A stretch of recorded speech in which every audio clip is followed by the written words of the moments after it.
Assalomu alaykum qadrli yurtdoshlar. Mana komfortabilniy avtobuslarimiz Moskva shahridan Primoy vokzalga avtobuslarimiz jo'nab ketyapti. Mana odamlarimiz kelishni boshlab, Asad jarayoni davom etmoqda.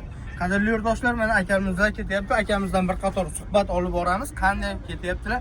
Yolg'on bo'lmadimi? Oshiqcha pul olinmadimi? Hamma yo'qda bir qator so'rab o'tamiz. Assalomu alaykum aka. Siz qayerdansiz? Akajon, hamma yo'q yaxshimi? Komfortabilniymi avtobuslari? Ketsa bo'ladimi? Albatta, tavsiya beramiz. Oshiqcha pul sizdan hali muammo bo'lmadimi akajon? Bemalol ketsa bo'ladi. Ayol kishilarimiz mana oldida o'tirishibdi. Ayol kishilarni oldiga qo'yamiz, erkak kishilar orqada bo'ladi. Qadrli yurtdoshlar, mana shunaqa komfortabilniy avtobuslarimiz, har kuni reysiy avtobuslarimiz bor.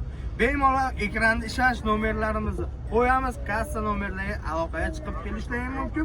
Mana yurtdoshlarimiz, ayollar hammalari chiroyli holatda chiqib ketishadi. O'z vaqtida ketadigan avtobuslarga kelishlarini tavsiya qilamiz. Biz reklama qilmaymiz, tavsiya qilamiz. Prosta yurtdoshlar o'zlarini ko'rib bilib kelishlari mumkin. Sog' bo'linglar, salomat bo'linglar, o'zlaringni asranglar.